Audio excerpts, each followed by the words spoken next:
네, 학생 여러분, 이번 시간에는 한국 근현대사 제7강, 바로 우리 일본에 대항해서 우리 국민들이 어떻게 활약을 했는지, 바로 한일 합방 이전까지의 활동들을 보도록 하겠습니다. 바로 의병 활동에 대한 이야기인데요.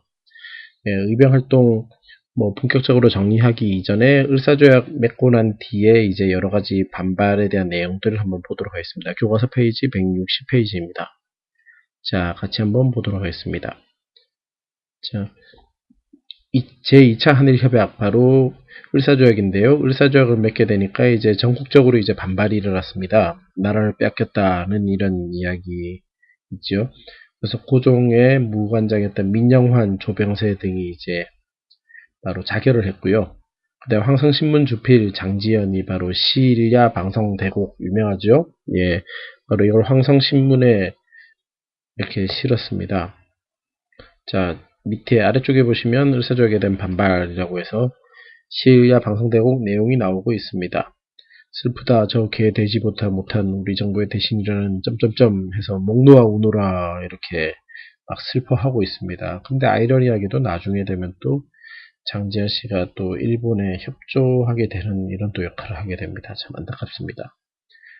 자, 그다음 최익현 선생이 우리 그 의정 척사 운동의 거의 거두라고 할 수 있는데요. 최익현 선생이 바로 전라도 쪽에서 을사조약 매진에 대한 항의로 바로 의병 활동을 이제 시작하면서 한 경문입니다. 어찌 한번 싸우지 않을 수 있는가? 살아서 원수의 노예가 되기보다는 죽어서 혼이 되는 것이 낫다. 이렇게 하면서 바로 의병 활동을 일으키게 되겠습니다.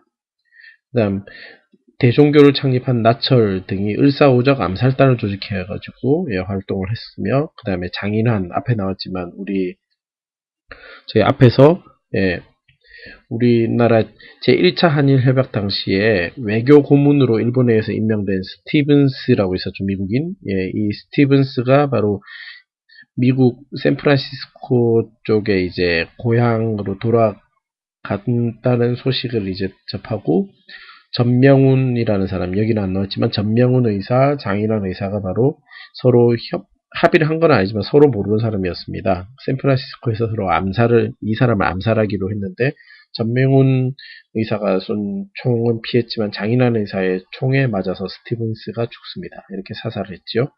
그 다음에 1909년에 안중근 의사는 바로 만주 하얼빈역에서 바로 이토 히로부미를 사살을 해버렸습니다.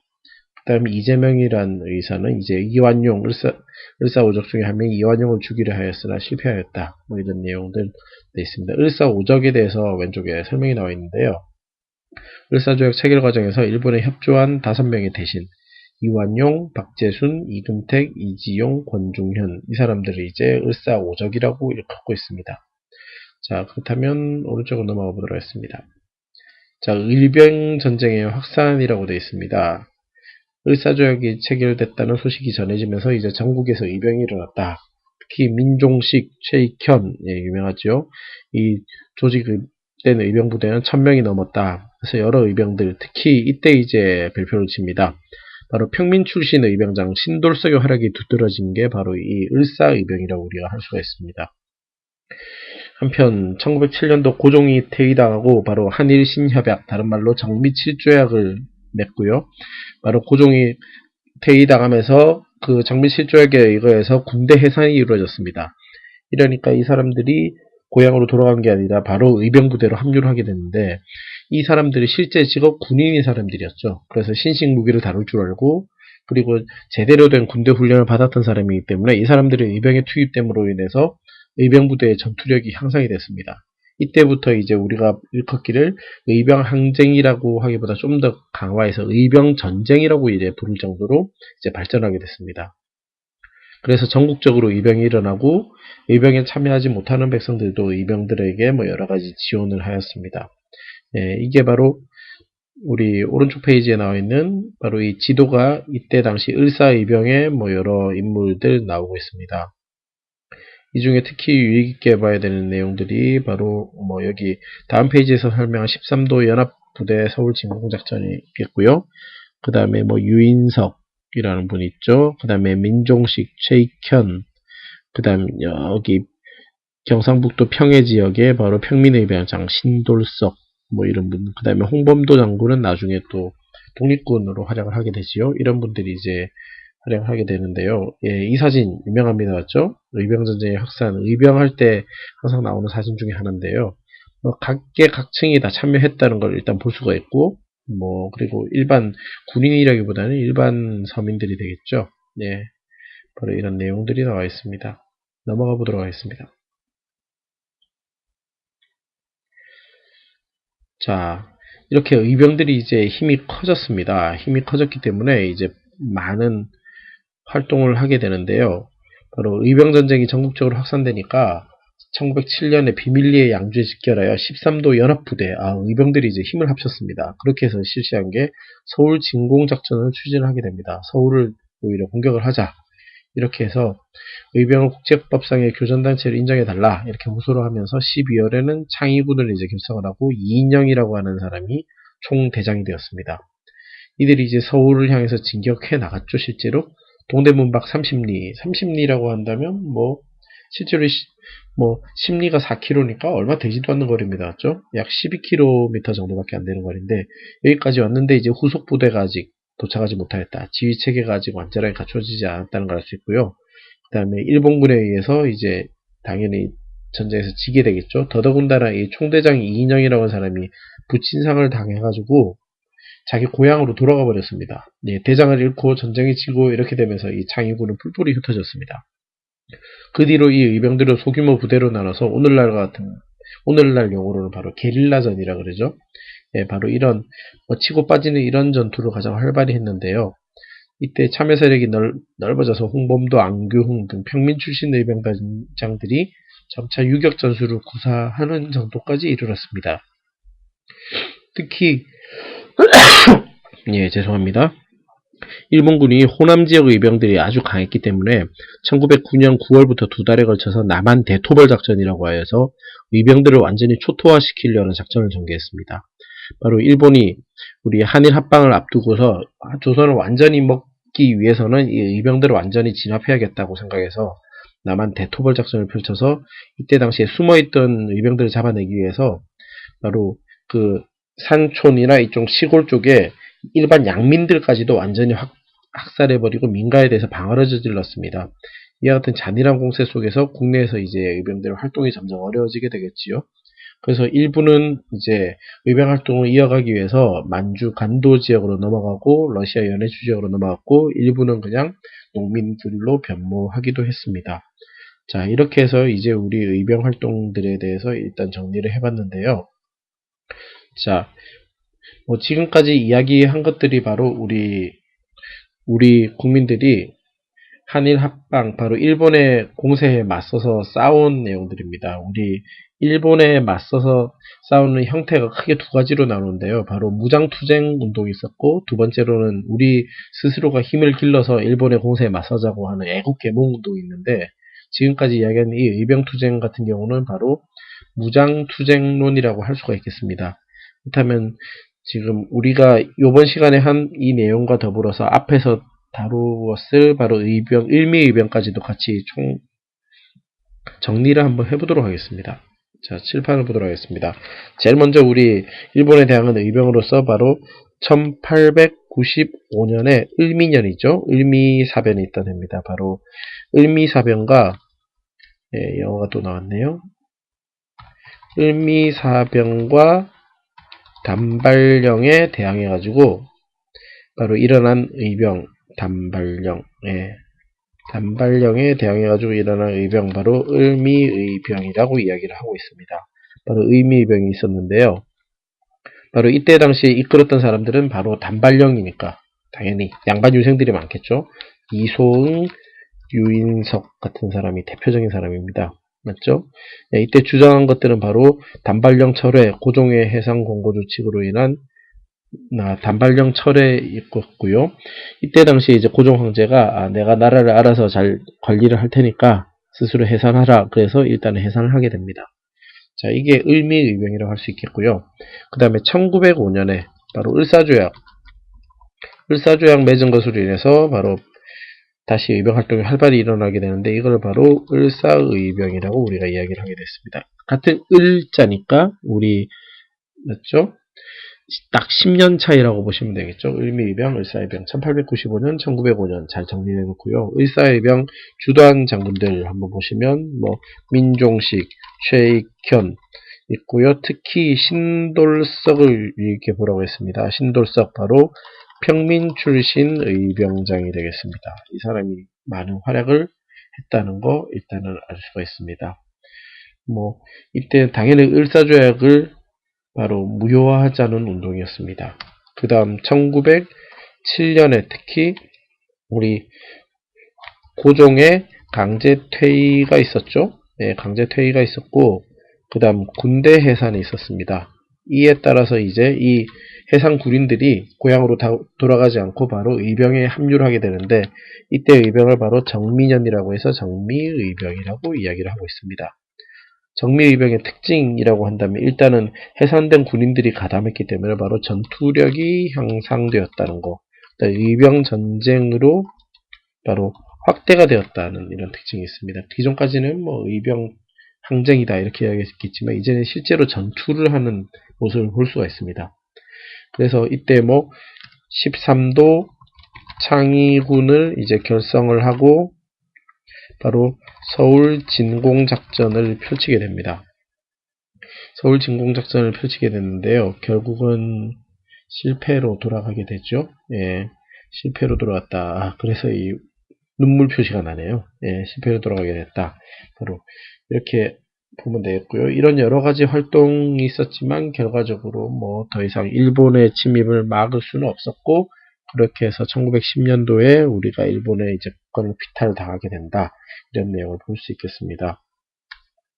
뭐 이런 의병 전쟁에 대한 뭐 우리가 의라고 한다면 의병 활동의 의라고 한다면 의를 한번 잘 정리를 해봐야 될 텐데요. 의라고 한다면 바로 예, 나중에 이제 일제시대에 이 사람들이 만주나 연해주 지역으로 계속 흩어져 가지고 항일 무장 독립 투쟁의 기반이 되었다라는 거. 네. 투쟁의 기반이 되었다. 이게 바로 의병 전쟁의 바로 의의라고 할 수가 있겠습니다. 그렇지만 뭐 이런 의의가 있었고요. 그 다음에 이 이외에도 우리 앞에서 했겠지만 뭐 개인적으로 활동한 사람들도 있었죠. 바로 뭐 장인환의 바로 스티븐스 암살 있었고요. 그 다음에 안중근 의사, 뭐 그다음 145조가 암살단 이런 내용들이 있습니다.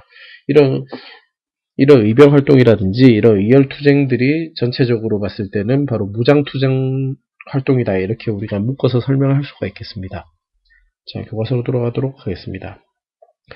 이 반면에 이제 이러한 형태의 일본에 대항하는 게 아니라 이제 실력 양성을 통해서 우리 국권을 회복해야 되겠다. 그래서 제목을 보면 나라를 찾기 위해 힘을 기르다 163페이지입니다.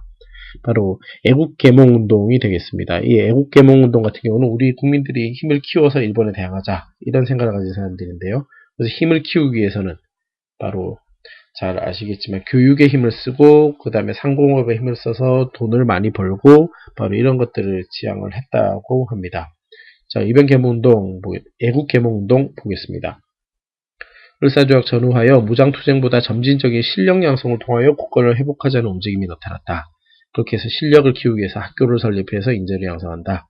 신문과 잡지를 통해 국민들을 개봉하였다. 그래서 산업진흥을 통해 경제적 실력을 확보하려 하였다. 그 결과 이제 수많은 단체 학회들이 나왔습니다. 자, 보안에 체크해 놓고요.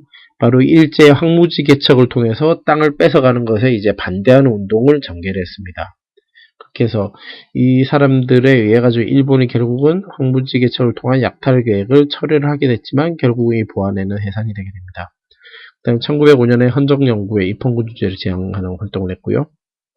그렇지만 을사조약 이후에는 정치운동이 금지가 되게 되니까 이제 다양한 언론, 종교, 교육운동으로 이제 바뀌게 됩니다.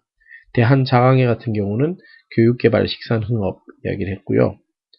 자, 그 다음에 고종의 강제퇴위에 대한 반대운동을 전개했다는 거 대한장항회 기억을 해놓습니다. 그 다음 대한협회는 민권운동 뭐 이런 이야기가 있습니다.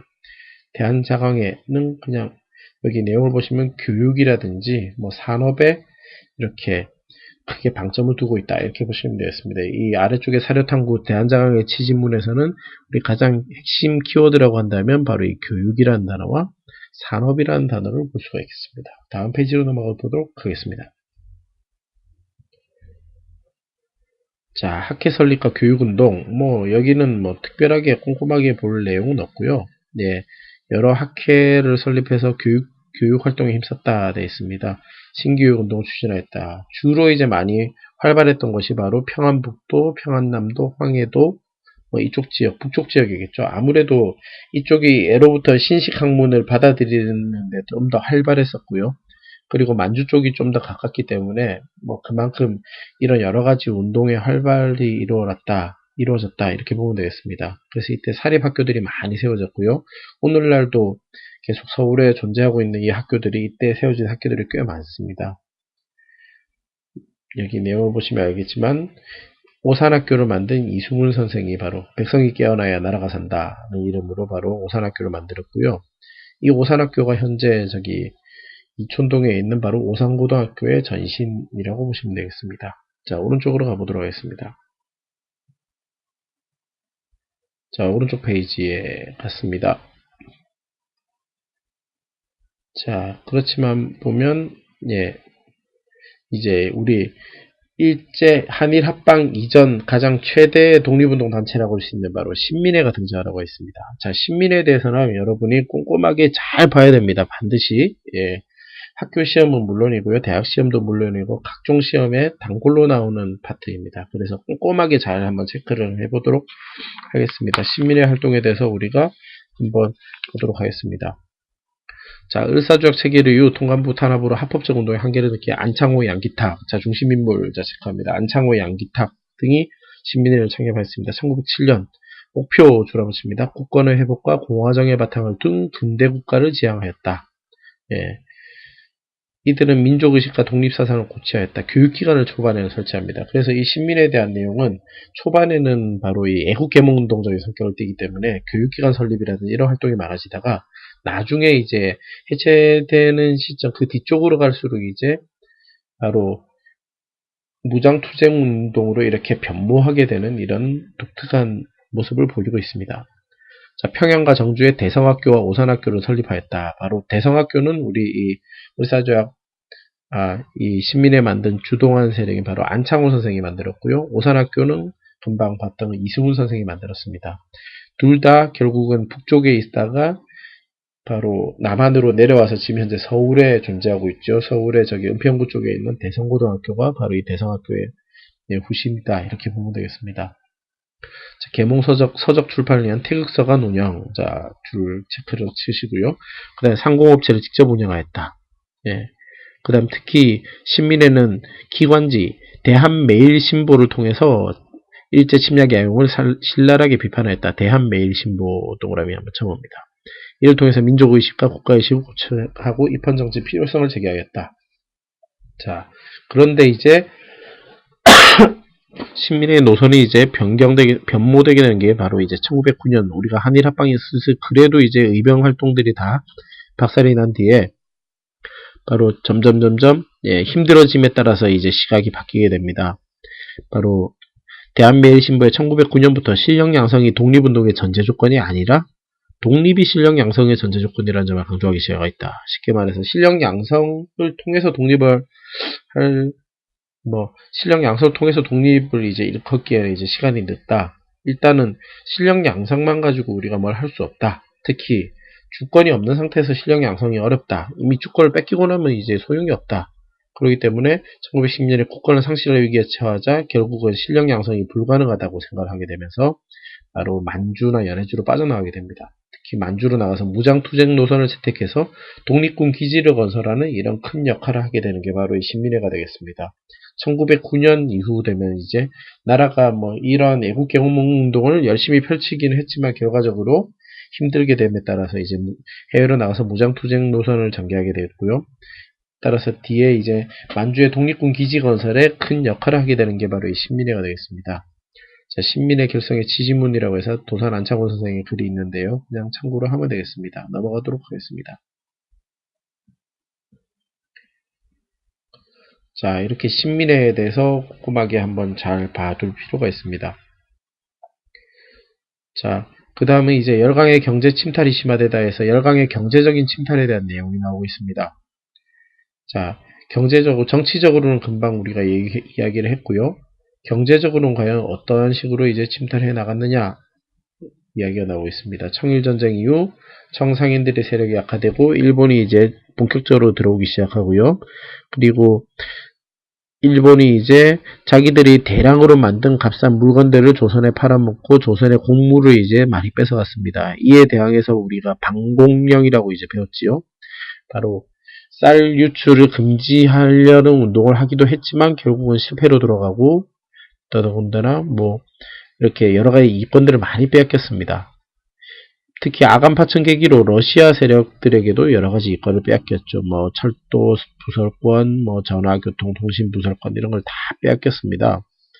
자, 그래서 대한제국 때는 스스로가 이런 철도를 놓기 위해서 시도를 하기는 했는데 성공하지는 못했죠. 왜냐?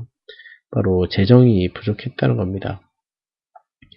자, 결국은 오른쪽에 보시면 아시겠지만 이 그림은 바로 우리가 열강들이 우리 이권을 얼마나 많이 뺏어갔느냐 뭐 이런 내용들 나오고 있습니다. 우리 앞에서 독립협회 부분에서 또 했겠지만 독립협회도 이권 침탈에 대한 여러 가지 활동을 했지만 이 한계로서 러시아에 대한 견제만 했지 일본, 미국에 대한 견제는 그닥 하지 않았다 이런 한계가 있었죠. 예, 지도 한번 보시면 뭐 1, 맞죠? 네, 이렇게 다양하게 많이 뺏어갔습니다. 네, 이렇게 경제적으로 우리 지하자원이라든지 뭐 이런 걸 많이 뺏어갔고요. 그리고 철도도 경부선부터 해가지고 부설권을 획득해서 일본이 이제 놓아버렸죠. 자, 다음 단락으로 가시면요. 바로 일본의 재정장악. 바로 일본이 이제 갑오개혁을 통해서 여러 가지 재정 일원화를 이룩한 다음에 이것을 이제 확보하는데 이제 심혈을 기울였습니다. 그래서 국내부에 소속되어 있던 많은 세목을 탁집으로 돌려서 황실 재정을 축소시켰고 지방간이 담당하던 징수 업무를 일본이 임명하는 세무관이 담당하였다. 특히 우리 1차 한일협약 때 재정 고문을 맡았던 메가타가 화폐 정리를 내세워서 대한제국의 화폐를 일본 화폐에 흡수 통일하려고 했습니다. 그래서 일본 화폐 이제 갑오 1차 개혁 때 바로 우리 잘 아시겠지만 일본 화폐 사용이 허용되었는데 이때 되면 이제 일본 화폐가 거의 중심적으로 사용이 되게 됩니다. 그래서 조선돈을 만드는 전왕국을 폐지시켰고 화폐 정리 사업을 실시해서 백동화를 교환하였다. 이 과정에서 당연히 우리 조선 상인들이 가지고 있던 돈은 어떤 여러 가지 핑계를 대면서 잘 안 바꾸어졌겠죠. 그래서 조선 상인들이 점차 힘들어지고 조선은행들이 점차 힘들어져서 결국 일본은행이 이렇게 합병이 되게 됐습니다. 특히 이런 자금, 이 재정정리, 화폐정리는 이 자금을 일본으로부터 차관을 들여야 충당하게 했는데 이게 바로 함정이었다는 겁니다. 바로 일본이 자기들이 우리 조선을 먹기 위해서 이렇게 조선 정부를 이렇게 뜯어고치고 화폐개혁을 하는데 그 자금을 일본으로부터 빌려오게 해서 결과적으로는 이 돈을 우리 차관이니까 빌린 것이 되겠지요. 그래서 이 빌린 돈을 당연히 못 갚는 처지가 되니까 거기에 대해서 점점 더 이제 압박을 가해왔다는 겁니다. 그렇다면 우리 국민들이 이러한 사실을 알게 되고 가만히 있었을까요? 그게 아니죠. 예, 다음 페이지 가봅시다. 바로 이런 차관 정치를 통한 예속을 하게 되니까, 그렇죠? 예, 여기 다시 본문 보겠습니다. 일본 같은 경우 이렇게 자, 한번 다시 보겠습니다. 일본 같은 경우 이렇게 차관을 제공을 하고 조선에 필요한 돈이다라고 하면서 스스로가 조선의 정부에 빌려주면서 이 돈을 가지고 우리 국민들을 위해서 쓴 게 아니라 조선 내 경찰기구 확장 등 자신들의 침략을 위한 투자, 그 다음에 일본인 거류민을 위한 시설 확충에 사용하였고 이렇게 마구 빌려주게 되니까 결국 이걸 못 갚게 되었습니다. 그래서 일본이 점점 더 경제적으로 예속을 했습니다. 그래서 우리 국민들 사이에 좀 이때 당시에 좀 순진했다고는 할 수 있겠지만요. 이 빚을 갚는다 그래서 일본이 우리에게서 손을 뗐을 거냐 하면 또 그건 아니었겠죠. 하지만 이 빚을 지고 있기 때문에 일본으로부터 우리 압박을 받는다 생각해서 바로 이 차관을 갚아서 국권을 회복하자고 하는 바로 국채보상운동이 전개가 되게 됩니다. 이게 1907년 대구, 잘 기억하십시오. 1907년 대구, 서상돈 등이 조직한 국채보상 기성회 제의로 시작되어서 여러 신문사, 황성신문, 대한매일신보, 제국신문 등의 신문을 통해서 전국적으로 확산이 됐습니다. 이 운동에 이제 부녀자, 어린이 기생 등 우리 이 운동 하니까 여러분이 떠올리는 것 중에 하나가 바로 우리 1997년도 후반기 때 맞았던 IMF 외환위기 사태 때 그 외환위기를 맞아서 우리 국민들의 힘을 보여줬던 금모으기 운동이 떠오르죠. 예, 그런 것처럼 각계각층 사람들이 참여해서 성금을 모았는데요. 일본이 이제 가만두지를 않았겠죠. 일본이 바로 이 운동에 대해서 방해를 했습니다. 특히나 어떤 사람들이 어떻게 이 운동에 가담하지 못하게 하기 위해서 바로 이 운동을 주도했던 바로 베텔, 양기탁, 바로 대한매일신보를 창간했던 인물들입니다. 이 사람들에게 성금 횡령을 했다. 이 성금을 걷어서 자기들이 사사로이 썼다는 누명을 씌워가지고 구속하고 탄압을 하였습니다. 이렇게 해서 국채보상운동이 실패로 돌아가게 되었습니다. 자, 대한매일신보에 적혔던 바로 국채보상운동에 대한 그 내용이 나와 있습니다. 한번 같이 보도록 하겠습니다. 국채보상운동. 슬프도다. 우리가 이만큼 빚을 져가지고 못 갚아서 우리나라가 힘들어졌다. 그래서 뭐 여러가지 이렇게 활동을 해서 우리나라 빚을 갚도록 하자. 그래서 자유국가를 되찾아 독립기초를 이루자. 대한매일신보 1907년에 실린 기사인데요. 바로 좀 순진하게도 이 돈을 갚으면 국가를 회복하지 않겠느냐 하고 생각했을 수도 있겠지만 또 다른 면에서는 좀 그래도 우리 국민들이 이렇게 나라를 생각하는 여러가지 운동을 했다는 점에서 좀 의의가 있다. 이렇게 보시면 되겠습니다. 이렇게 이번 시간에는 우리 의병활동 등등을 통해서 우리가 크게 두 가지로 우리 한일합방 이전의 독립활동에 대해서 볼 수 있겠는데요. 바로 크게 두 가지로 보면 첫 번째로는 바로 무장투쟁운동이라고 볼 수 있겠습니다. 바로 여러가지 의열활동들, 바로 암살, 요인암살, 스티븐스 같은 요인암살 같은 의열활동들, 그 다음에 의병운동, 나중에 의병전쟁이 되게 되죠. 이런 의병운동을 통해서 무장투쟁운동을 벌였고요. 두 번째, 이제 애국 실력양성운동, 다른 말로 애국계몽운동, 애국계몽운동을 벌였다는 겁니다. 바로 학교 설립이라든지 신문 발행 등을 통해서 그 다음에 상공업 진흥 이런 걸 통해서 여러가지 실력 양성을 하게 되었다는 겁니다. 실력 양성, 이 애국계몽운동을 주도했던 바로 이 단체 중에 유명한 단체 바로 신민회가 있습니다. 바로 안창호, 양기탁 등이 여기에 가담을 했고요.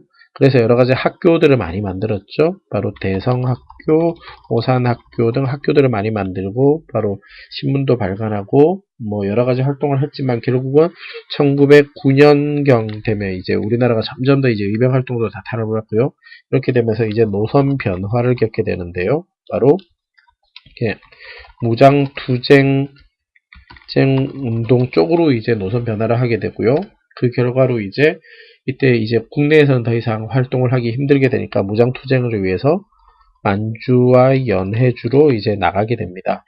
그렇게 돼서 이 신민회가 결국은 만주의 독립군 기지 건설에 많은 활약을 하게 되고요. 이 신민회에 기반하에서 이제 1910년대 우리가 나라를 뺏긴 이후겠지만 나라를 뺏긴 이후에도 만주 지역에서 힘을 기르게 되고 그게 이제 1920년대 우리 김자진 장군의 청산리 대첩 등등 우리 독립군 활동으로 이렇게 이어지게 되는 바로 그 영향을 주게 된 게 바로 이 신민회 활동이다. 이렇게 보시면 되겠습니다.